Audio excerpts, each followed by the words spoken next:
2007 Apple. That was the first time they launched their iPhone. That was the inflection point Apple की life में that led it to become one of the world's most loved and largest consumer electronics company from being a computer manufacturer. जब हम उनके पहली बार मिले थे and the promoters told us that this is how the electronic three-wheeler will make a huge difference in the Indian EV space and this is what we create और ये value create होगी and हम सब उसके against जी कि जब बेचना होता है तो बेच दो लोग एक्चुअली अटैच हो जाते हैं Attach. उनके इन्वेस्टमेंट से they are not easily able to sell even when it is in loss yes someone who has only 1 lakh of savings can also invest in a small case और उनको वो mindset नहीं है उसका कि मैं किसी एडवाइजर को पे करूँ और उसके एडवाइस से इन्वेस्ट करूँ so I'll request that bring that mindset change अब आपके बिजनेस में एक एक्सपर्ट आप लाएंगे तो आपका business can change phenomenally economy can not become a 10 trillion dollar economy अगर आप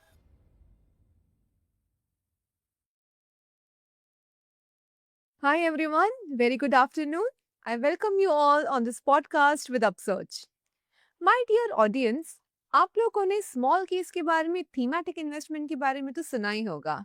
सो यही थीम्स डिस्कस करने के लिए आज हमारे साथ प्रेजेंट है mister Piyush Mehta, the CIO and partner at Caprise Investment Managers. So Mr. Piyush, I welcome you to our podcast. Thank you so much for having me ji So Mr. Piyush, आप 16 years से market में invest कर रहे हो, invest में markets में ही हो.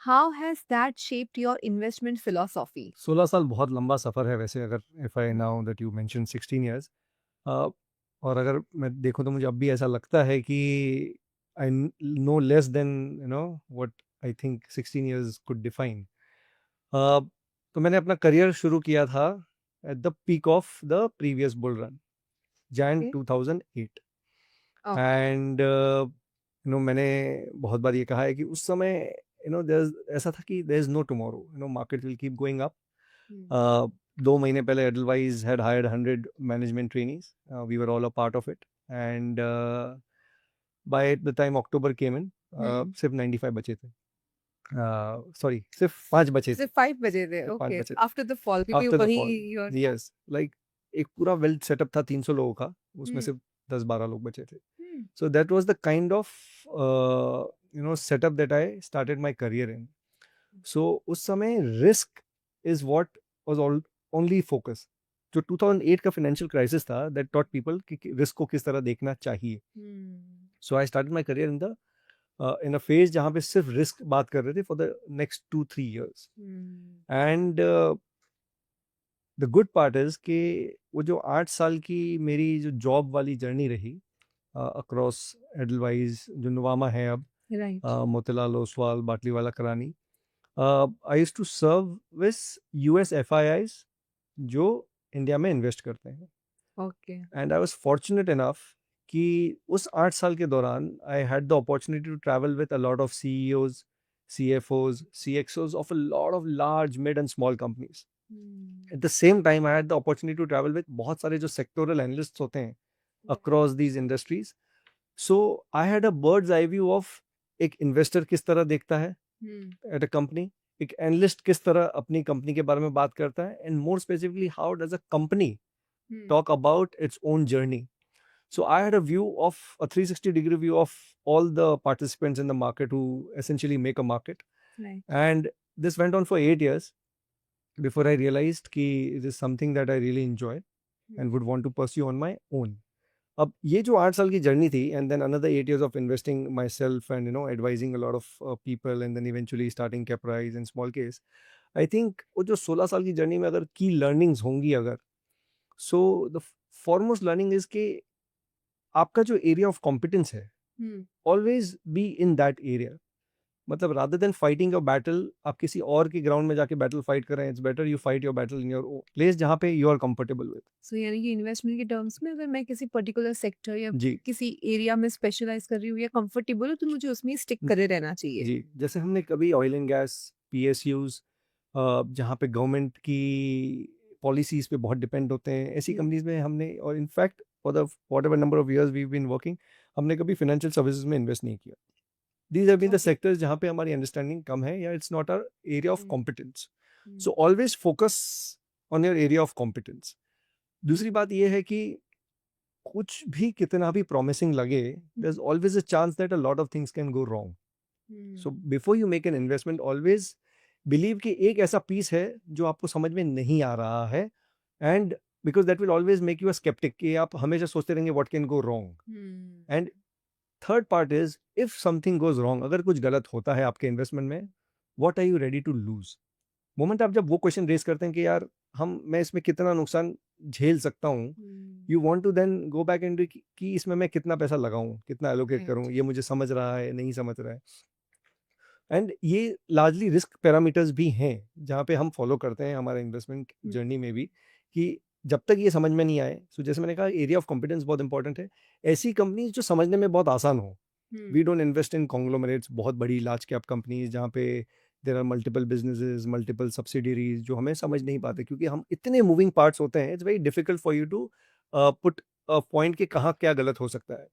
सो we try to multiple factors उसे इम्पैक्ट इम्पैक्ट कर सकते हैं। तो हम ट्राई करते हैं कि ऐसी कंपनीज पे फोकस करें या ऐसे बिजनेसेस पे फोकस करें जहाँ सिंगल बिजनेस हो, या ऐसे एक से दो कॉम्प्लीमेंट्री बिजनेस हो जो बहुत इजी हो हमारे लिए समझने के लिए और ट्रैक करने के लिए। So always have simple businesses to invest in, and largely and I will give couple of examples as well कि there is, जो कहते हैं ना कि there is no free lunch. If something is too good to be true, it is too good to be true. And I'll give you an example. I was on the desk and I'm speaking to a client. Okay. And this is 2008 में. Okay. तब आप new थे, जब मैं new था, I am just trying to learn. I was just given a client. I was moved from institutional desk to wealth desk. और the client had a huge long position सत्यम में, उस समय की ब्लू चिप कंपनी थी। And मैं उनके साथ phone पे हूँ, he has a huge long derivative position in Satyam, and जो टीवी पे फ्लैश आया about Rajalingam Raju, that the deposit receipts were fake, and you know basically जो स्कैम हुआ था उस समय, scam was very popular. And I am telling my client ये flash हो रहा है, he couldn't believe what I was telling him. He switched on his TV, he told me कि जो भी पोजीशन है जीरो करो, जितना है उसको और डबल शॉर्ट करो। इवेंचुअली 170 वाला in a matter of half an hour, 1 hour, it came to 6 rupees. And my client cut his position at around 10-12 rupees.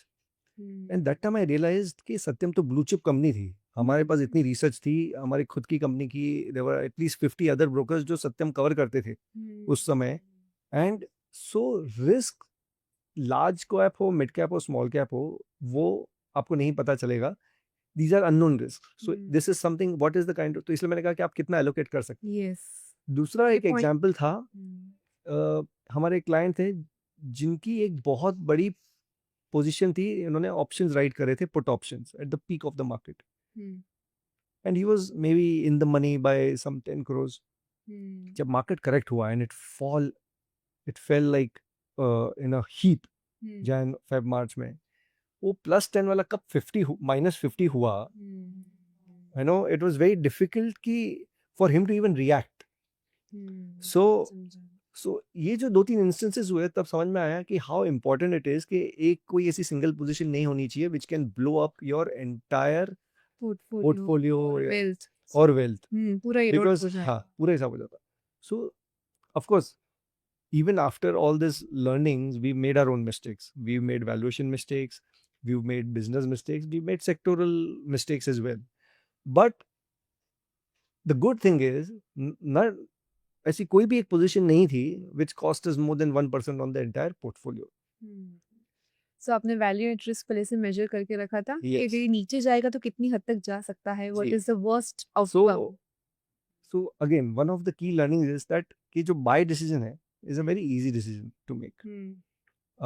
Considering कि it forms only 30 to 40% of your overall investment perspective, कि आप किस तरह किसी में invest करते हैं।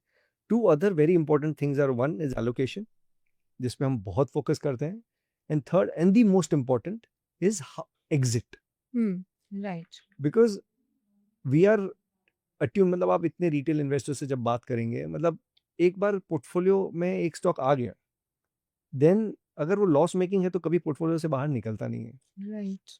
And our focus is कि one, I like something, I have my basic framework, उसके बेसिस पे हमने कुछ अच्छा लगा, हमने बाय किया। But large part of our time, almost 80% of time goes in कि इसमें हम कितना एलोकेट करें। And third most important thing is कि when do we exit, right, because अगर आपने एग्जिट कॉल नहीं लिया, chances are that eventually you will end up selling it at your cost price और even maybe at a loss. तो So profit booking करना भी मतलब equally important है, profit right? booking, now in सबका जो base है, the foundation is valuation. Hmm So we have a very simple, so again the learning has been that you enter at a certain valuation, there's a PE re-rating, there's a earnings rate re-rating which happens, and once that happens, and while market, मतलब ऐसा बहुत बार हुआ है कि हमने कुछ 12 PE पे लिया है, वो 25-30 PE हो गया, and market 30 PE पे बोल रहा है 50 PE होगा, जो हमारी समझ के बाहर है. So before making an investment decision we make a report. उस रिपोर्ट में एक्चुअली अगर 10 पेज की रिपोर्ट है तो 8 पेज सिर्फ रिस्क पे होते हैं कि what can go wrong. What can go wrong. हाँ, बिकॉज जो इन्वेस्टिंग फ्रेमवर्क है वो तो एक ही पेज में आ जाता है. I don't need to explain you in 10 pages कि मुझे क्यों इन्वेस्ट करना है. But what can go wrong is जहाँ पे ज्यादा मेहनत होती है. And once you have that in place, and then of course based on that एक एग्जिट मल्टीपल एंड प्राइस होता है, विच व्हेन इट कम्स उस समय हम we relook at it that do we exit और नॉट. सो लार्जली हमारी खुद की मिस्टेक्स है, एंड अलोंग द वे बहुत हमारे मेंटर्स रहे हैं. हम बिलीव करते हैं you have to have a very good echo chamber जहाँ पे you have 10 to 12 people who disagree with you, क्योंकि इनके डिसएग्रीमेंट की वजह से it can be on valuations, it can be on my own understanding कि आप जो बोल रहे हो ऐसा नहीं होगा इस सेक्टर में. And this has been their learning for the past 30-40 years across industries as a businessman और being invested in the markets.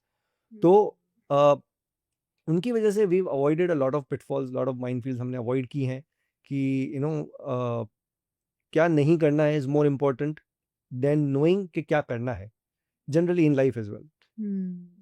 Right. So that is about the journey and some की लर्निंग्स. सो आप बहुत सारे interviews में बात करते हैं about inflection point या अर्निंग इन्फ्लेक्शन.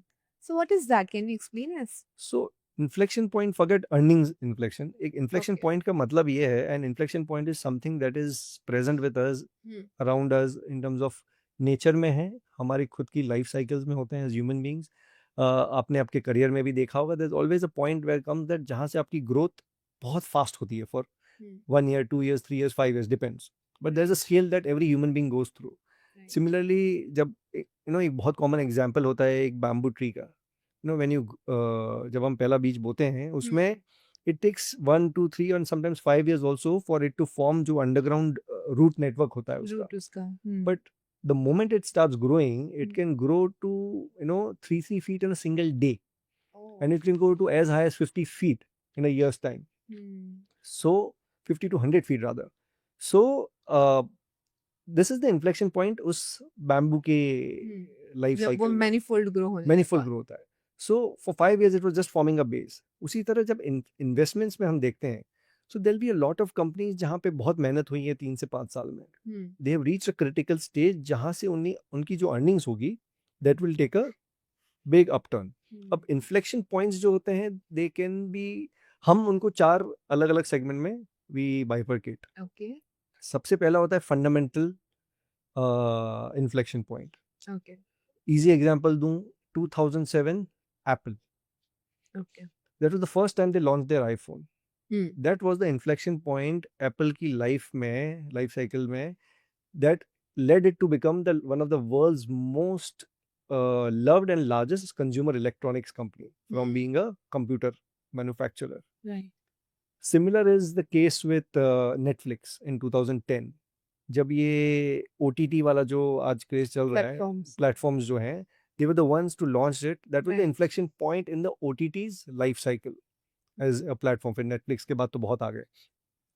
लेटेस्ट अगर देखेंगे Nvidia 2022, the rise of AI, जो artificial intelligence हम बोल रहे हैं. So that changed the fortune for the company and today is one of the most valuable companies in the world.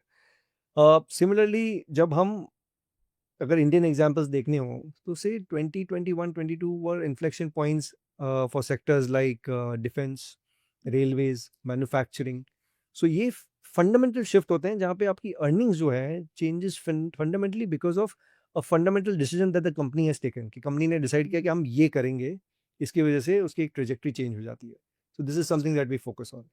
दूसरा होता है एक इंडस्ट्रियल या टेक्नोलॉजिकल डिसरप्शन. नाउ इसमें आप देखेंगे देयर आर एग्जांपल्स, अगर मुझे कहने हो तो टेक्नोलॉजिकल इरप्शंस में again AI has been one of the prime examples that I keep quoting कि ये जो disruption होते हैं या फिर COVID 2020 caused a lot of other disruptions across the world Right. जिसमें से वर्क फ्रॉम होम एक हो गया. सो ये इंडस्ट्रियल डिसरप्शन जब होते हैं, if I have to take examples from the US, Amazon, Right. जब बुक स्टोर बुक सेलर से it became a e-commerce player, everything changed. It was a disruption it caused within the industry. So ऐसे बहुत examples हैं domestic भी. Right. तीसरा है economic disruption. Economic disruption कैसा होता है? हमने 2008 ग्लोबल फाइनेंशियल क्राइसिस की बात की. सो that was a big disruption जहाँ पे एक ऐसा डिसरप्शन आया कि people change the way they look at risk. Risk को किस तरह देखते हैं. 20 जो कोविड 2020 था, it is a fundamental shift. It caused a technological shift. It also caused a big economic disruption. Right. So and lastly mergers acquisitions जो होते हैं, दे आल्सो कॉज और a huge change in management. वो cause करते हैं एक disruption in earnings, और they are the reasons for inflection point in a business. अगर एग्जांपल लूं तो say Facebook acquired Instagram and WhatsApp. Right. That caused an inflection point after those mergers and acquisitions. That caused the inflection point in Meta as Meta a is business. a business outcome. And similarly, अगर negative side पे देखें तो टाटा ने JLR acquire किया, Tata Motors ने, Tata steel ने coarse लिया था. Those acquisitions actually turned out to be exact opposite of what they thought will be. उस वजह से एक नेगेटिव डाउनग्रेड्स हुए उस कंपनी में for a decade. So these are the 4 buckets जहाँ पे आप ढूंढिए कि कहाँ डिसरप्शन हो रहा है. यहाँ पे फंडामेंटल है, या टेक्नोलॉजिकल या इंडस्ट्रियल है, या इकोनॉमिक है, या इट्स एक चेंज ऑफ गार्ड हो रहा है, या कहीं कहीं मैनेजमेंट चेंज हुआ है. जैसे इंडिया में एक एग्जाम्पल लेता हूँ is Axiscades for example, is a listed company जहाँ पे moment management change. They acquire a company called Mistral. They added a lot of other skill sets, and suddenly it looked very different from what it was a decade ago. So this is what I mean by inflection point. एक कंपनी की journey में एक ऐसा point आता है जहाँ से earnings take a huge U turn, and हम वेट करते हैं कि where are we trying to find these companies, कहाँ हो रहा है. So, एक इन्वेस्टर इसे कैसे आइडेंटिफाई कर सकता है कि यार अब ये कंपनी इन्फ्लेक्शन पॉइंट पे आई है? Good question. So it's not easy. या या तो एंड बहुत रीडिंग करनी पड़ेगी हमें. यस, सो से एवरी क्वार्टर वी, तो यही 4 पैरामीटर आप कंसिडर करें. जी. And every quarter we are going through almost, हम 1000 से 1500 रिजल्ट ट्रैक करते हैं ओके. Across industries. उसके बाद कंटिन्यूसली सीइंग कि ऐसे कहाँ ऐसे इंडस्ट्रियल डिसरप्शंस हो रहे हैं. जैसे रिन्यूएबल सेक्टर में एक ऐसा डिसरप्शन हुआ था 2-3 साल पहले रिन्यूएबल्स एनर्जी में. सोलार में, जब government went all out saying कि एक स्कीम लॉन्च की थी ALMM, approve list of module manufacturers, which means कि अब हमारा नया थर्मल पावर नहीं आ रहा है. इंक्रीमेंटल फोकस है कि सोलार से ही हमारे जो भी अगली रिक्वायरमेंट है for the next 5-6 years will be met. अगर वो करना है तो हर एक कंपनी, अगर वो एक पब्लिक ग्रिड पे कुछ भी लगाना चाह रहा है, प्लांट एक्सेट्रा, जो मॉड्यूल आएगा वहां पे, it can not be Chinese. It has to come from a Indian registered manufacturer only. And that change the dynamics of the entire sector. So that's caused a disruption, जहां से क्या हो गया कि वाइल चाइना से अभी भी suppose वो 3 सेंट में आ रहा है, यहाँ पे 15 सेंट पे डोमेस्टिक में बिक रहा है, but we are not allowed to buy that 3 cent because they are dumping. But government चाह रही है कि ये पूरा जो है इकोसिस्टम या enable manufacturers. So because of that industrial disruption was scene. So you'll have to keep tracking कि जैसे सोलार में हुआ वैसे ही सिमिलर 2021 के बाद डिफेंस में हुआ, मेक इन इंडिया जो आया. आई थिंक गवर्नमेंट 10 साल पहले से 2014 से when Modi government came in, they were trying कि ये हो, but after 2020 is when they realise that we have to be aatmanirbhar. और अगर आत्मनिर्भर होना है, मेक इन इंडिया करना है, सो उन्होंने डिफेंस में बोला कि 100% whatever we use in majority of the industries has to be made in India only. Certain segments were still allowed कि आप बाहर से सोर्स कर सकते हैं. And that cause the big shift. पूरा जो इम्पोर्ट सब्सटीट्यूशन हुआ, I think the earnings went up close to 10 times in 5 years. 10 times. And wow. stock price went up 20 to 25 times. Yes, we क्योंकि can see PE rating गिर गई. कि defence के stocks में बहुत जंप आया था. जी. Yes, we can see that. So that was a disruption in pure earnings उस तरह. जैसे अभी इस समय आप देखेंगी देयर हैव बीन मतलब एक जो डिसरप्शन हम देख रहे हैं which is happening on water side, data centre side, AI में है। एआई में अनफॉर्चुनेटली इंडिया में ऐसी कोई कंपनी नहीं है जहाँ पे आप वो प्ले करें, बट राइट वाटर में है, डेटा सेंटर्स में है, रिन्यूएबल्स में है। मैन्युफैक्चरिंग में ये एक शिफ्ट आया था जब ये जो मेक इन इंडिया आया, right government made it very clear कि आज हम manufacturing forms 15% of our overall GDP, हम चाह रहे हैं इसे 25% लेके जाएं। एक और शिफ्ट जो हमने देखा वो था मैन्युफैक्चरिंग सेक्टर में। Government made it very clear कि ये जो 15% ऑफ जीडीपी है मैन्युफैक्चरिंग एज अ सेक्टर, हमें चाह रहे हैं कि आप 25% लेके जाएं। And if that shift has to come, that means उस इंडस्ट्री में multi billion dollars of investments होने पड़ेंगे। गवर्नमेंट ने पीएलआई स्कीम्स शुरू की। अगर आप आज एम्बर, डिक्सन, पीजी इलेक्ट्रोप्लास्ट, ये जो बड़ी बड़ी कंपनीज हैं जो air conditions, washing machines, they are making it for the big brands. Jyoti CNC जो आईफोन के लिए इंडिया में मैन्युफैक्चरिंग कर रही है। सो ये जो फोकस आया एंड प्लस पीएलआई स्कीम्स जो लॉन्च की गवर्नमेंट ने कि आप अगर हम चाह रहे हैं कि 6 लाख करोड़ का रेवेन्यू जनरेट हो, अगर वो जनरेट करना है तो हमें 3 लाख करोड़ का इन्वेस्टमेंट करना पड़ेगा। अगर 3 लाख करोड़ का इन्वेस्टमेंट करना पड़ेगा तो उतना कैपिटल तो है नहीं स्मॉल एंड मीडियम एंटरप्राइजेस के बाद, तो हम आपको इंसेंटिव्स देंगे to the tune of 1 lakh to 1,25,000 crore. तो वो जब आपको इंसेंटिव्स मिल रहे हैं तो आप एक 100 रुपए की चीज़ एज अ कंपनी, मैं बोल रहा हूँ कि मुझे सिर्फ 30-35 रुपए ही लगाने हैं, बाकी इंसेंटिव्स, सब्सिडीज वो सब मिल रही है। It makes it far easier for me to invest. और जो रिटर्न ऑन कैपिटल एम्प्लॉयड होगा, मेरा तो 30 रुपए ही लगा है, उसी पे कैलकुलेट होगा। So my ROCs are better, my growth is better. So lot of company started putting these facilities and that was the reason कि उसमें एक टिकर आया। सो जब आप गवर्नमेंट पॉलिसीज आप अगर ट्रैक करें, आप अगर ट्रैक करें किस किस इंडस्ट्रीज के बारे में डिसरप्शंस हो रहे हैं, जैसे sometimes you have to also take care कि बहुत यूफोरिया भी हो जाता है। Late last year, we saw this mad euphoria जहाँ पे a host of companies wanted to raise capital in the renewable space. Every module manufacturer जो थे, मतलब module manufacturing is basically assembly. Okay. It's a commodity business. पर Okay. उसमें इतने लोग आ गए जिनको पैसा रेस करना था, प्री IPO फिर IPO, एंड यूफोरिया हमने देखा। that euphoria made us realize that इस सेक्टर में कुछ समय तक री रेटिंग नहीं होगी, जितनी होनी थी 3 साल में हो चुकी। And we exited all our renewable positions. Re-rating in the sense?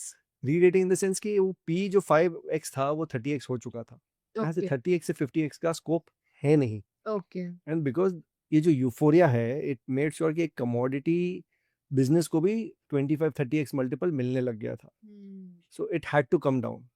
वो जब बहुत अति हो जाता है, when it's too good to be true, so जो आपके 5 साल की अर्निंग्स हैं, 3 साल आगे की अर्निंग्स है, सब आप आज डिस्काउंट कर लेते हैं। So that was the time, was the best time to exit. So this is where exit calls come into play. So जैसे हमने अपने कहा कि बहुत सारे रिन्यूएबल एनर्जी सेक्टर के people they came forward to raise capital और funding. So आपके पास भी ऐसे बिजनेसेस आता है to raise capital? Yes. So then how do you identify कि यार इसमें डालना चाहिए कि नहीं? सो वैसे वी बीन लकी कि लास्ट 6 मंथ में we done the fewest deals ever because of valuation. I think हमारा बेंचमार्क रहता है वैल्यूएशन। हमारा बेंचमार्क रहता है यार एरिया ऑफ कॉम्पिटेंस। कुछ ऐसे बहुत अच्छे अच्छे बिजनेसेस आए जो हमें समझ में नहीं आए बिल्कुल। वी ट्राइड रियली हार्ड, मतलब हमारे इन्वेस्टर्स के साथ, हमारे एनालिस्ट के साथ हम खुद बैठ के सब समझने की कोशिश की, फिर भी नहीं समझ में आ रहा था। एक एग्जाम्पल है, आई डोंट नो कोट करें नहीं करें, बट जैसे जिंसोल है, इट्स अ लिस्टेड कंपनी। अब जब हम उनके पहली बार मिले थे and the promoters told us that this is how the electronic 3-wheeler will make a huge difference in the Indian EV space and this is what we'll create, और ये value create होगी।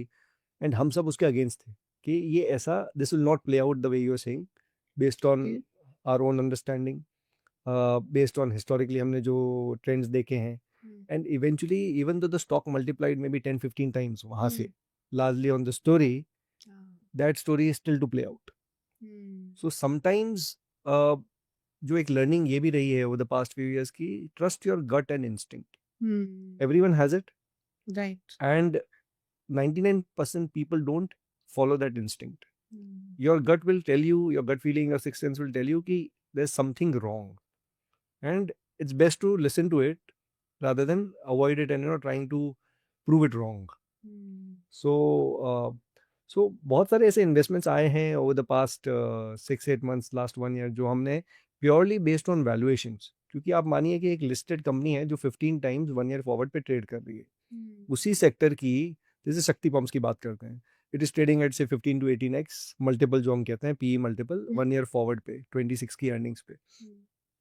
अब एक अनलिस्टेड कंपनी हमारे पास आई, उन्होंने कहा कि हम XYZ पैड करेंगे मच स्मॉलर, हमें आप 15 का पी दे दीजिए। मैंने कहा कि here is a company which is 25 times your size, who's proven over the past 5-8 years what they can do. They are far better because they have their own manufacturing. And आप unlisted हैं, आपकी listing journey 3 साल बाद की है, सो आपको जो multiple मिलना चाहिए that will be close to 3 times और 4 टाइम्स पी, और आप मांग रहे हैं 15 times P. So we rejected that deal. We did our own due diligence. Our analyst went to a lot of districts in Maharashtra, Haryana to see their products. हमने वो detail में research की, सब कुछ ठीक था, पर वैल्यूएशन ठीक नहीं थी। And it's been 9 months. The company still not been able to raise capital. And in hindsight, our decision was right कि अगर वैल्यूएशन को अगर आप बेंचमार्क रखें, आप अगर अपने आप को पीयर से कंपेयर कर रहे हैं, तो देर आर सिर्फ पी पे नहीं कर सकते। आपकी रिटर्न रेशियोज क्या हैं, जैसे ROE, ROC, आपके मार्जिन्स क्या हैं, आपकी ऑर्डर बुक विजिबिलिटी क्या है, only then you can compare to a peer. Otherwise एक सीवियर डिस्काउंट मिलेगा हर बिजनेस को जो इंडस्ट्री लीडर को compete करने की कोशिश कर रहा है। सो लर्निंग ये है, keep valuation as a fundamental benchmark, and then everything rest follows around it. So I can understand there are two factors which you see. अगर कोई कंपनी आपके अप्रोच भी करती है कि to raise capital from you, there are two things which you see. One is the business of the company, whether you are able to understand the business and do you see the growth prospect in that. एक आप वो देखते हो, और second of course आप valuation देखते हो कि कितना परसेंटेज के लिए मुझे कितना कैपिटल इसमें इन्वेस्ट करना चाहिए। आप वो दोनों फैक्टर्स पे डिसाइड करते हो। बिल्कुल, बिकॉज ये बहुत इंपॉर्टेंट है, यू अंडरस्टैंड कि बिजनेस तो आप समझ जाओगे, ठीक है, पर अगर आपने उसको सही वैल्यू पे नहीं लिया, it could take you years to get back your value, to recover that money, and maybe you never recover it also. समझा। So which area is your specialty? Like आप large cap, mid cap या आप small and micros में specialise करते हो? Okay, so मैं आपको एक टिपिकल जर्नी बताता हूँ कोई भी एक सक्सेसफुल कंपनी की। Okay. से एक 100 crores की कंपनी है, Now, उसकी जो जर्नी होती है, and I am talking from investors point of view, कि शुरू में जब उस कंपनी से कुछ लोग जुड़ते हैं as investors, they largely think of it is कि हम एक VC टाइप का इन्वेस्टमेंट करेंगे लिस्टेड एंटिटी में। This is when the company is micro cap, extreme micro cap. As the company does well, it grows, वहाँ पे क्या होता है कि कुछ बड़े इन्वेस्टर्स आना शुरू होते हैं उसमें। At some point ultra HNIs and smaller PMSs start looking at the company as an investment. उसका अगला स्टेप होता है larger PMSs, then mutual funds, then larger institutions. So ये एक जर्नी होती है एक सक्सेसफुल कंपनी की। एग्जाम्पल से APL Apollo Tubes, a decade ago it used to be say a 500-600 crore company, today it's a 30,000 crore company. इनकी जर्नी भी ऐसी ही रही है। Recent example is Aditya vision. अब देखेंगे उसमें पहले छोटे PMSs आए, फिर बड़े PMSs आए, फिर बड़े इन्वेस्टर्स आए, फिर इंस्टीट्यूशंस आए, now FIIs also there in the company. So ये एक टिपिकल जर्नी एक हर सक्सेसफुल कंपनी की रहेगी, and our idea is we'll be somewhere at the start, जहाँ पे not at the VC kind of investment tile, but we are looking at a 3-year view for our investment. Okay. And if the company can deliver 30 to 40% earnings growth at that scale, तो मान लीजिए कि these are micro caps or small caps. And इसलिए भी वहाँ focus करते हैं क्योंकि एक तो of course they don't have multiple businesses. Second, एक ही पर्सन एक ही बिजनेस को ग्रो एक करने ही पे बिजनेस पे फोकस फोकस्ड है। दूसरा कि द चैलेंज कैसा होता है कि जब अगर ये कंपनी बहुत बड़ी हो तो उसके चैलेंजेस बहुत अलग होते हैं, whether it is human resource management, working capital management. But at a smaller scale आप समझो कि एक कंपनी which is doing 100 crores revenue, which is where our focus is, मुझे एक्सेस भी मिलता है, management is ready to meet me, discuss with me what is happening in the business. You think that is possible कि मैं ये Reliance industries या भारतीय Airtel के साथ ये कर पाऊँ? इतना टाइम ना दे हमें। नहीं, कभी बिल्कुल टाइम नहीं देंगे। जो है पब्लिक, मतलब आप कॉल्स कर लें, बट यहाँ पे we are able to go and visit their facilities, we are able to go and visit facilities of a lot of their peers also. मैं एक एग्जाम्पल मैन्युफैक्चरिंग प्लांट्स वो सब भी आप विजिट कर करके करते देखते हैं हो? जी। ओके। मैं एक एग्जांपल देता हूँ कि जब हमने one of our most successful investment at Caprize has been Gravita, recycling company है। यस।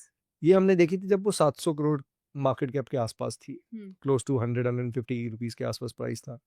वी वेंट देयर, हम वहाँ गए, हमने उनकी पूरी फैसिलिटी देखी, we met each and every plant head, we stayed there for 2 days, हम 2 दिन रह गए, समझे, हमने फिर बैलेंस शीट स्टडी की, बिजनेस स्टडी किया। कोई बहुत क्या कहते हैं, रॉकेट साइंस बिजनेस नहीं था, बट एक ऐसा बिजनेस था जहाँ पे गवर्नमेंट का फोकस आ रहा था ऑन रिसाइकलिंग। प्लस एक ऐसी कंपनी जो क्वार्टरली जो 15-20-22 करोड़ का पैट करने वाली company was aiming to do 50 crore PAT per quarter. वो एक क्वांटम जंप दिख रहा था because of the capacity expansion.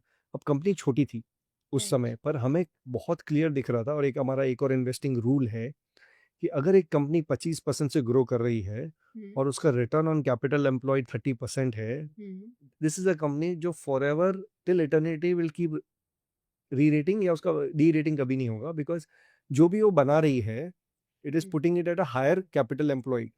मतलब उसका जो रिटर्न बन रहा है on any every rupee that it's generating, वो हाई हो रहा है हर बार। So that is a rule that we follow. तो यहाँ पे हमने एग्जैक्टली वही पूरी वो पूरा फ्रेमवर्क फिट हुआ। It was a small company allowed us to meet the management teams, plants etcetera. उसके बाद जब हमने हमारा एनालिसिस किया, रिस्क एनालिसिस किया, सब कुछ किया, हम उसके 3 अनलिस्टेड पीयर्स को जाके मिले, 2 साउथ में, एक कोटा में। And after finishing all the studies we figured out that they have a huge moat. Recycling में चाहिए कि जब हम लेड रिसाइकलिंग कर रहे हैं, how do I get the raw material at my doorstep? That is the biggest challenge for any recycler. Okay. So, and that they are taken care of beautifully. So वो 150 160 वाला price, today it is, say it touched 25-2800, it tops in 3 to 4 years. Today it might be at 16-1700. हम again we exited this at close to between 2000-2500 when the valuations जो हमारे exit multiples थे, जो हमने लिखे हुए थे before we invested, it had far surpassed them. Okay. And क्योंकि वो सरपास हो चुके थे, एंड इंक्रीमेंटल हमें नहीं दिख रहा था कि how do you justify these valuation that 30 times 40 times जब कंपनी 25% ग्रो कर रही है। एंड अभी ये साइज हो चुकी थी कंपनी की after 3 years. So it had actually started doing 55 crores of annual quarterly PAT. So all those ticks were there.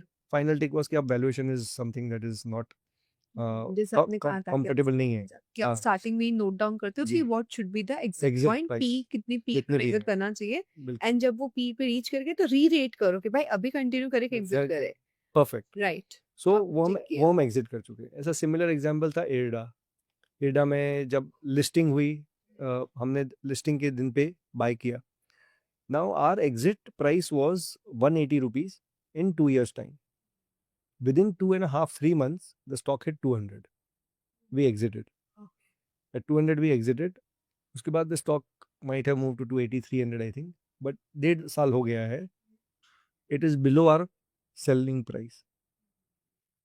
मतलब आपने राइट टाइम पे एग्जिट कर लिया क्योंकि आपने पहली हाँ, कैलकुलेट करके रखा। कैलकुलेट रखा था कि यार इसका वैल्यूएशन इस मल्टीपल, ये मल्टीपल मिलना चाहिए इसको स्टडी स्टेट पे, उस हिसाब से इसका ये प्राइस होना चाहिए।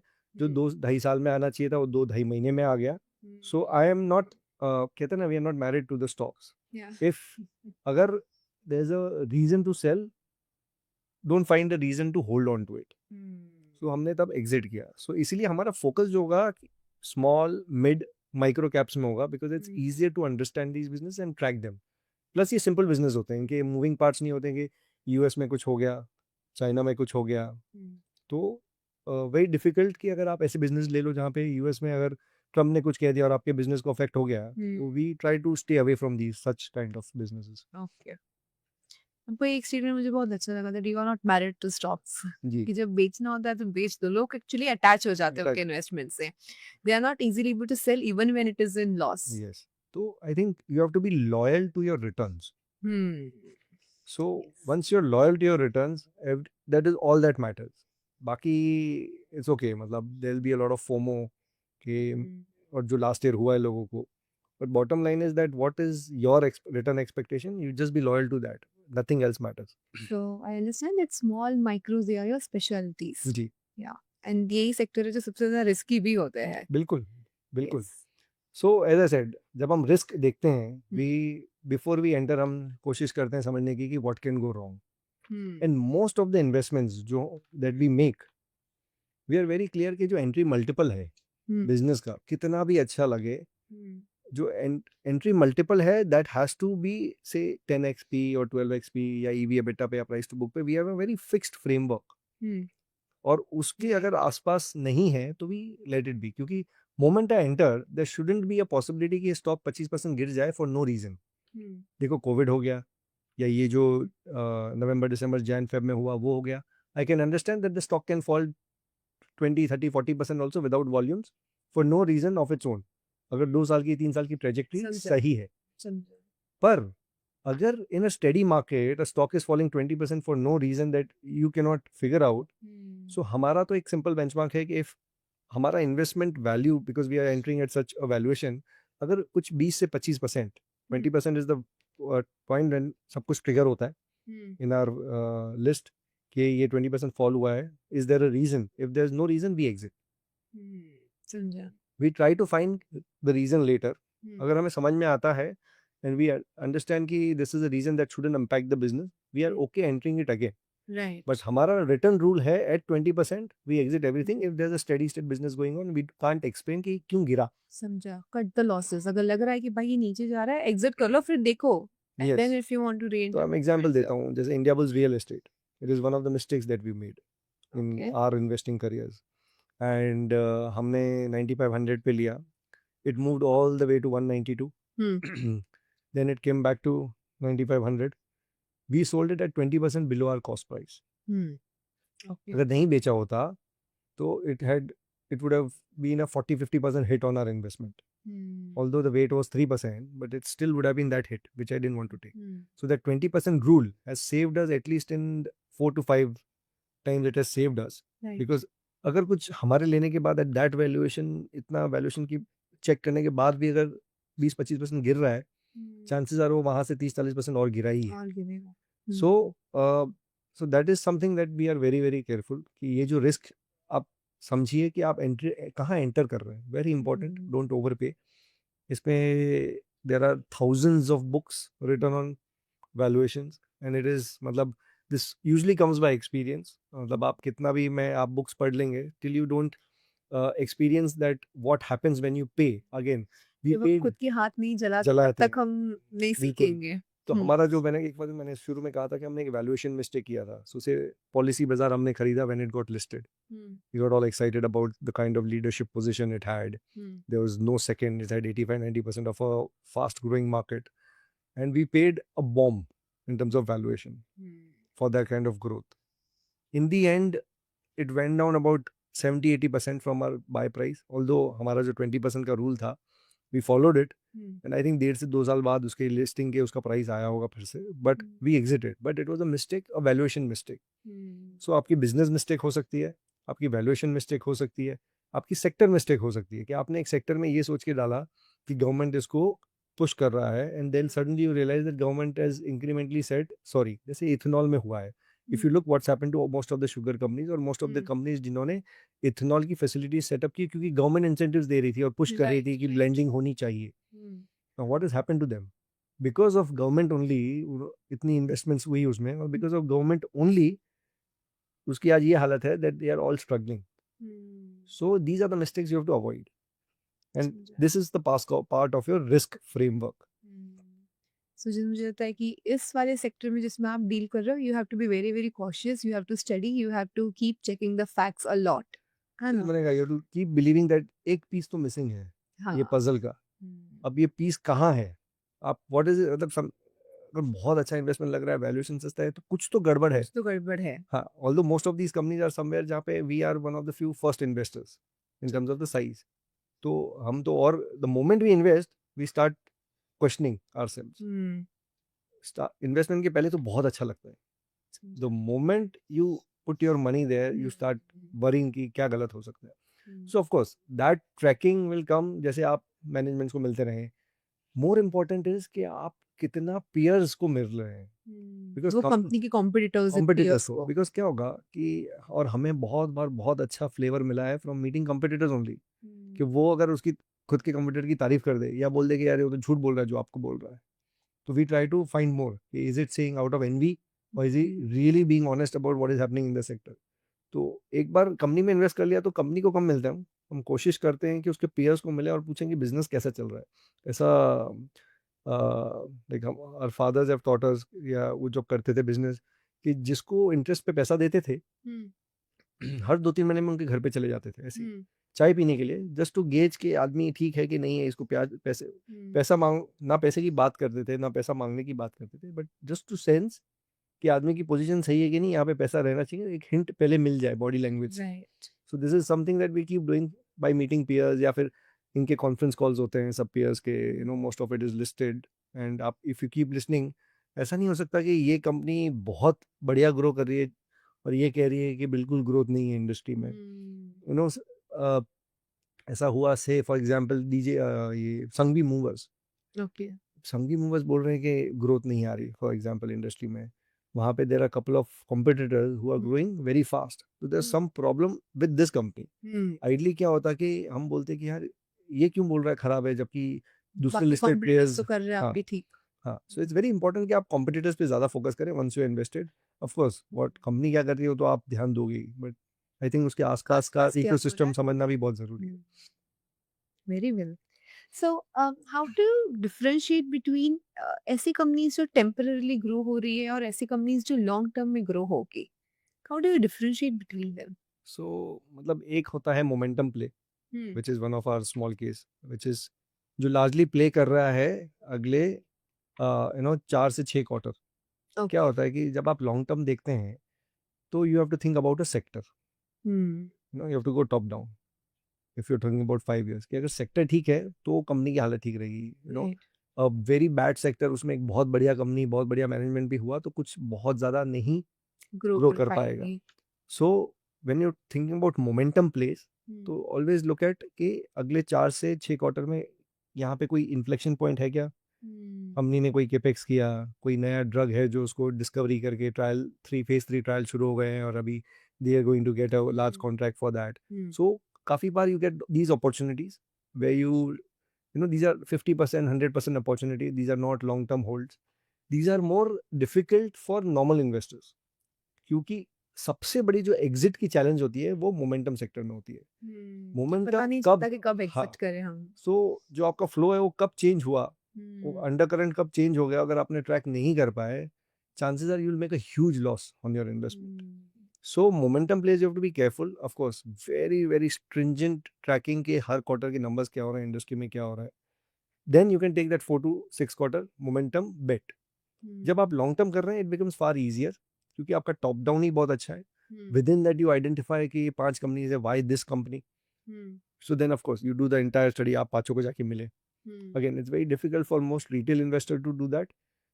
इसीलिए जब रिटेलर्स एटलीस्ट माइक्रो और एसएमए एमएसएमई में ऐसे रिसर्च नहीं कर सकते जैसे आप लोग हाँ, करते मुझे हैं. लगता है कि उन्हें इनमें 20% 15 to 20% से ज़्यादा एलोकेट करना भी नहीं चाहिए, because they cannot track these companies. या जो अगर कुछ चेंज हुआ तो हिट, एज आई सेड कि बिफोर थिंकिंग, क्या होता है कि जब बुल मार्केट में बहुत लोग जो last lot of investors have been born in this recent bull market, तो लॉट ऑफ, और ये बहुत कॉमन है कि अगर बहुत सक्सेस जो मिला है लास्ट 4-5 साल, you think that you are very intelligent, हाँ, but it is the market. या मार्केट अपना आप थी तो सबको आप सबको, पुअर कंपनी में डालते तो भी आपको हाँ, अच्छा तो रिटर्न वी मिल थिंक दैट वी जाता. आर अ ग्रेट इन्वेस्टर, जबकि हम जब ऐसा मूव आता है वी थिंक कि यार हम कुछ मिस कर रहे हैं, ऐसा क्यों हो रहा है. तो हम सोचते हैं कि यार we are dumb, we don't know कि क्यों हो रहा है, and there are investors telling us कि हमें सब पता है. रिटेल इन्वेस्टर्स की बात कर रहा हूँ. So coming back, so as the moment you identify a larger piece of the sector, say renewables is a theme which I think will play out for the decade. Data center is a theme which will play out for the decade. For example, आज दुनिया में say India consumes 22 to 24% of the world's data, but उसमें से कितना data India में है is 2-3%. Government's focus is कि जितना भी डेटा है which is outside India, it has to all come back. So imagine that is the kind of infrastructure growth will happen over the next decade. Water. Water is normal water treatment, effluent water treatment, wastewater treatment. सो बहुत उसके अलग अलग तरीके हैं, मतलब इतने सारे हम मैन्युफैक्चरिंग पे फोकस कर रहे हैं, जितना मैन्युफैक्चरिंग होगा उतना ज़्यादा एफ्लुएंट निकलेगा। राइट हम क्लीन वाटर पे फोकस कर रहे हैं फॉर ड्रिंकिंग, राइट हम सीवेज ट्रीटमेंट की बात कर रहे हैं। So these are 3 different segments. अब हर एक में हर महीने अक्रॉस स्टेट म्यूनसिपैलिटीज गवर्नमेंट हर महीने 1 लाख करोड़ के ऑर्डर्स आ रहे हैं, tenders. So this is segment जहाँ पे अगले 5 साल will be huge growth. So within that then it's becomes easier कि अब मैं, मुझे लॉन्गर पीस ठीक लग रहा है, what then should I identify in companies. समझा। तो जो सेक्टर्स आपने जो कहा है, एक आपने वाटर बेस्ड कहा है, जो क्लीनिंग ऑफ द वाटर हाँ, सीवेज सिस्टम वो सीवेज हो गया, एफ्लुएंट हो गया, क्लीन वाटर जो जल जीवन मिशन था गवर्नमेंट का, सो वाटर है, Second, you said about data centres, Third, you said about renewables. renewables energy. Yes. These sectors can be considered good for the upcoming five At years. least honestly हमारा vision तो 3 से 5 साल का रहता है। It's very tough to look at 10 years ahead. Things are changing very fast. Things in the sense कि sector में भले कुछ ना हो but valuations will factor in अगले 10 साल की ग्रोथ। Sometimes there are times in that frenzy and euphoria, but 3 से 5 साल का आप व्यू ले सकते हैं for a 10 year industry growth. Okay. And what about momentum? Small term investments के लिए आप कैसे आइडेंटिफाई करते हो? सो इसमें best way is to track quarterly results.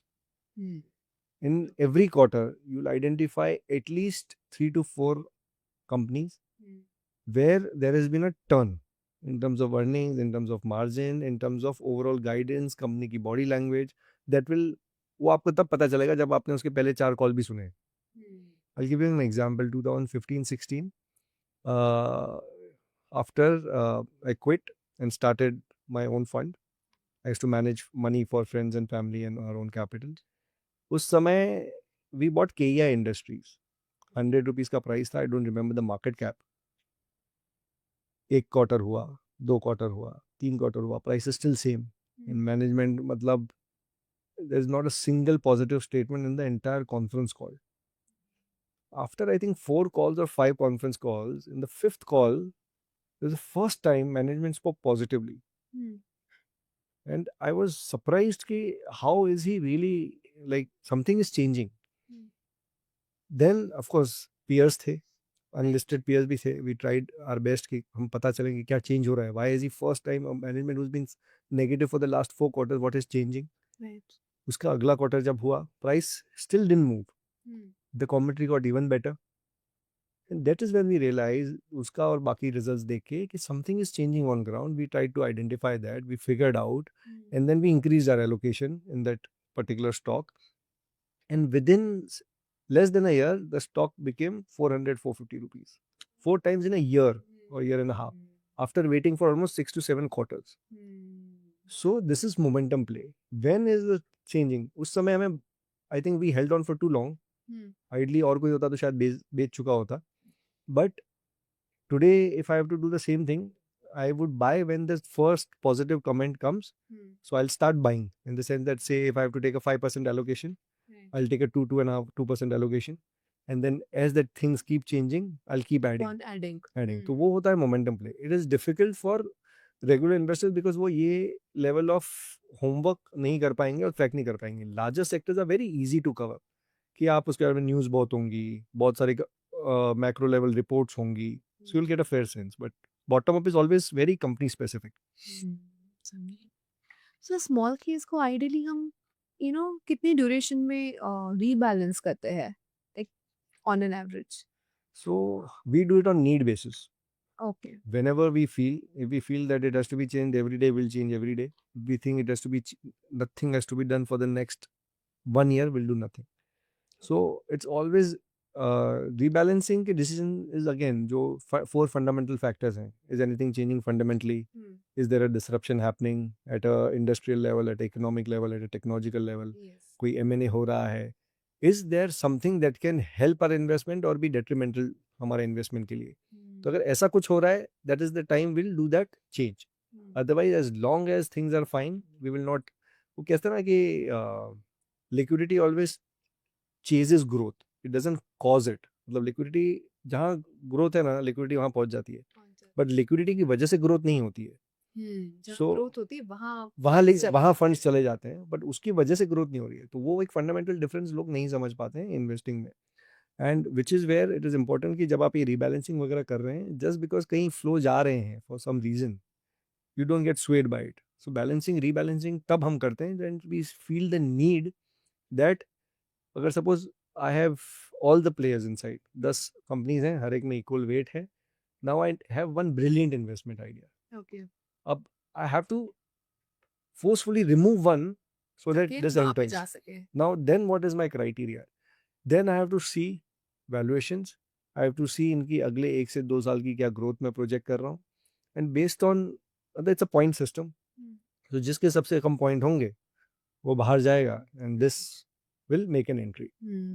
समझा. जी. Okay. Mr. Piyush, these days SEBI has launched SIFs. Okay, specialized investment funds, जहाँ पे minimum 10 lakh का investment is required. Ji. Do you see yourself managing an SIF? ये जो है बहुत active management हो गया. You know it's Right. Like managing a PMS और एएफ विथ. मैं आपको समझाता हूँ. सपोज आपके पास योर नेटवर्थ इज 10 lakh rupees Hmm. and I am say managing a capital which is in multiples of crores. Hmm. Now challenge for me Hmm. is that for you that 10 lakh is your life. Right. Your life depends on it. Right. For me it will be one of the investment. Hmm. ठीक है. Now the reason I'll tell you why we started small case first of all. तब आपको समझ में आएगा कि why it is difficult to do this. Now the reason to start small case was that अगर हमारा family background देखेंगे, so we've been from a very humble background when we were born and brought up. And say when I started in 2008, our entire family income was 3 lakh rupees for the entire year. That is where we started from. So we did not, मतलब कि पैसा गंवाने को था ही नहीं. So what was important is कि while managing risk, how do we make money? Right. Over the years, I've seen a lot of people struggle with financial independence. And बहुत सारे मेरे फ्रेंड्स थे जो मुझे कहते थे कि you know I will give you 2 lakh rupees, I will give you 1 lakh rupees, I will give you 5 lakh rupees, I will give you 10 lakh rupees, तो मैनेज करो. मैंने बोला it will be very tough for me to manage so many individual portfolios on my own. Smallcase में क्या हो गया कि smallcase is a platform. आपने मेरे स्मॉल केस पे सब्सक्राइब किया, you invest accordingly, very periodic rebalancing happens, आपको उसके मैसेजेस और ईमेल्स आ जाते हैं. So and I am doing the same research for my portfolio for those stocks. I'm buying the same stocks in that portfolio as well. और आपके allocation के हिसाब से minimum is 1 lakh, maximum you can put 10, 15, 20, 25, whatever जो आपका strength हो. So someone who has only 1 lakh of savings can also invest in a small case. And so this is a common platform. यहाँ पे I don't have to deal with you personally. For me आप सोचिए कि if I 10 lakh के there can be at least 1,000 people who will be ready. How do I, and it is, and I'm not saying that those 10 lakhs are not important for you. It is extremely important for you. Right. But I will not be able to do justice to you because क्या होता है जब आपका पूरा network मुझे दे रहे हैं manage के लिए, you want to speak to me. What is happening? कितना पैसा बनेगा? You're very scared कि इसमें मतलब because your aim is financial independence. But Mr. Piyush, वो लोग ऐसे भी होंगे ना जिनके पास 40-50 लाख और उसमें से वो 10 लाख SIF में कर रहे हैं. हाँ. पर्पस ही वही है. तो इस पे अभी तक I'm still और उसके बीच में yes लेके आ रहा है. So I'm still to see कि इसमें एकदम क्लियर अभी तक हाँ, अभी तक एकदम क्लियर पिक्चर आया clarity नहीं है. Ideally, if there's a platform, just like small case, there's a platform and वहाँ पे ये जो 10 lakhs वाला होता है, then it's easier because I don't have to. I think it is more on the lines of a mutual fund. हाँ, जो mutual fund distributors होते हैं ना, वो शायद they get this license and they start managing. Maybe they can do it. Personally, I think I'll not be able to do justice, but it's a great tool because देखिए, all said and done, whatever net worths or whatever, you know, when I talk about financial independence over the past 15 years, 16 years, जो हमने खुद के लिए और बहुत सारे हमारे friends के लिए we managed to achieve has been through equities. And I advise everyone that have a good allocation in equities. I'll tell you an example. There's एक relative हमारे office आए, my partner's relative. They came and they said we want to invest with you. I said we don't. We are not a PMS. Okay. Okay, we manage. So you can put it in a small case. Like no, you manage personally. I'll give you 50 lakhs. मैंने how much savings do you have? उन्होंने कहा कि मेरी savings 50 lakh है. मैंने बोला आप सोचिए कि आप मुझ पे कितना भार दे रहे हैं to manage this. I said rather put 10 lakhs in my small case. Right. have 10 lakhs in FD, have 10 lakhs in gold, have Right. asset classes Diversified portfolio Diversified. बनाइए. to start. Right. And as you move forward, as you keep saving more, I'll ask you to keep increasing allocation in equities versus the rest. So that is the reason ये अभी तक one I don't have the clarity. Other it will become a operational challenge according to me. Okay. Okay. Great. Great. Any message for our investors or our audience? I think only what I'll मतलब जितने भी retail investors हैं या whether it is you might have a large portfolio as well, you're HNI investor also, एक key learning ये है कि हर investor जो होता है बहुत अलग होता है. आपका temperament, आपका patience, आपका style will be very different from what I am able to do. So investing has to be based on one's temperament. अगर आप एकदम short term मतलब if you're not a patient person for example, you're extremely anxious about daily moves, then investing is not for you. और या तो आप long term investing choose करें, आप ट्रेडिंग बिल्कुल ना करें. So investment has a lot of personality to it. So whatever suits your personality as a person, आप उस तरह का इन्वेस्टमेंट कीजिए. Whether it is mid, small, large will all depend on that. And equity is a great tool to create sustainable long term wealth. मतलब जो आप कहते हैं ना कि एक होता है कि आपने over a period of your jobs you create whatever savings you have. एक होता है a shift in generational wealth that is only possible by equities. But that doesn't mean कि आप सब कुछ छोड़ के ये करें. Right. Unless you want to make this as a profession. Because I'll give you a lot of examples जहाँ पे I know people from my community last 2-3 साल से अपना business छोड़ के they came into full time investing. And after ये जो fall हुआ, they are trying to go back to business. पर it's becoming very difficult because आपने 1.5-2 साल से business नहीं किया है. Right. So that is a big challenge. So this, if you're a working individual, if you have a business, this has to be one of the assets. You cannot मतलब आपको आपके business से generate करना पड़ेगा so that आप यहाँ invest कर सकें. This cannot be primary and that cannot be secondary. Right. So and investing is not very difficult. Find a few trusted fund managers. Small Case is a great platform in terms of fees also. अभी आप for example suppose आप लाख रुपए पे 10,000 की fees दे रहे हैं, which I believe is a lot. 10% fees for a 1 lakh portfolio is a lot. But suppose after 2-3 years of experience you realize that these are the 3-4 mutual fund or these are the 3-4 small cases that are aligned with my long term goals. आप उसमें लाख रुपए डालें या 1 करोड़ डालें, आपकी fees 10,000 रुपए ही है. Suddenly from 10% it will become say 1% or even less than that. So diversify yourself there and don't take risks that मतलब एक होता है known risk, एक होती है unknown risk. On the equity side, if you're not doing daily tracking, आप दोनों ही risk मत लीजिए. Every person है, like आप expert हैं, say you're an expert speaker, say I've been doing investing for 16 years. Her person की एक capability है. Right. डॉक्टर का काम मैं नहीं कर सकता. So you have to trust. Problem is today people have a problem to pay for a professional. अभी आप suppose something I agree. something happens to in the you. market. Yes, something, say you get a ankle injury and you have to go to ortho, you have to pay 3,000 rupees for 3 minutes of an appointment. You will do that. Yes. But to pay a professional which will help you become financially independent over a longer term, वो mindset change अब तक नहीं हो पा रहा है लोगों का. And this is the same thing with direct funds and regular funds also. लोगों को लग रहा है कि मैं क्यों commissions में जाने दूं. They don't understand कि जो mistake कोई advisor आपको बचा सकता है. They don't see this thing कि आप खुद से करने जाओगे, आप खुद में सिर्फ market को देख देख के कोई भी एक fund में डाल दोगे. It's an operational challenge खुद से करने में. और उनको mindset नहीं है उसका कि मैं किसी advisor को pay करूँ और उसके advice से invest करूँ. So I'll request that bring that mindset change. अब आपके business में एक expert आप लाएंगे तो आपका business can change phenomenally. Right. This is just part of that entire network which ecosystem that you're building कि इसके लिए भी मुझे expert चाहिए. हमने देखा है बहुत कुछ change होते हुए, but still a lot of people are there जो ये change नहीं कर पा रहे हैं. I will urge everyone कि there are things that you leave to an expert. मुझे पीयूष, आपने मुझे स्टार्टिंग में कहा कि जब आपने जॉब स्टार्ट की थी and that time you were managing the foreign investment flows, FIIs आप देखते थे. जी. So how has been the trend from that year, 2008, say we are in 2025, what changes you have seen in the FIIs flows in India? Honestly, FIIs as an investor, it's मतलब एक time था when they used to literally drive the valuation of a sector or a company. Right. If they wanted to come to India, financials would have been the banking would be the first sector क्योंकि उन्हें liquidity चाहिए. Post Covid FIS का relevance काफी हद तक खत्म हुआ. अच्छा. अगर आप लास्ट 6 months में देखेंगे, they sold something 3 lakh crore worth of equities. Now FIIs का यहाँ बनना, मतलब the reason they are not here, everyone is chasing returns. अगर आप सोचिए कि आप इतनी मेहनत करने के बाद 5 साल का आपका कंपाउंड एवरेज रिटर्न है 5-6%.